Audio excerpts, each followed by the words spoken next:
দেখছেন সবার খবর, সবার নজর, বার্তা এক নজর।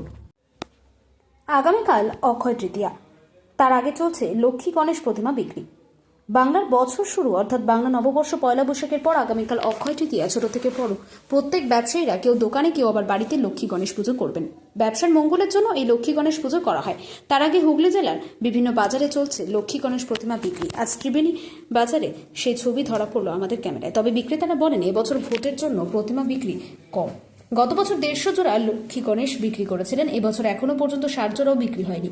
তবে প্রতিমার দাম একই আছে, 70 টাকা থেকে প্রায় 450 টাকা পর্যন্ত লক্ষ্মী গণেশ রয়েছে আরও কি বলছেন ওই প্রতিমা বিক্রেতা, চলুন শুনে নেওয়া যাক। হুগলি ত্রিবেণী থেকে রাজেশ দেবনাথ। এরকম এবারে একদম বাজার খারাপ। কারণটা কি? হ্যাঁ, কারণটা কি? ভোটের জন্য বিক্রি কম। এখন ভোট নিয়ে ব্যস্ত। কিরকম ঠাকুর বিক্রি হয় পয়লা অক্ষর দিয়ে? ভালোই তো হয়। কমে যাচ্ছে, লোকজন আসে তো ওই লোকজনই নেই। এবার কত ঠাকুর তুলেছেন? গতবার যা তোলেন এবার হাফ তুলেছেন। তাও বেঁচে গেল। কত বিক্রি হয় মোটামুটি অক্ষর দিয়ে বলেছে?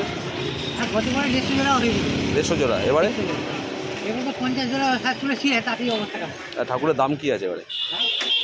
ঠাকুরের দাম বাজার হলে ভালো। বাজার দাম কত আছে? কত থেকে শুরু হচ্ছে? মোটামুটি 70 টাকা 80 টাকা। তারপরে হায়েস্ট?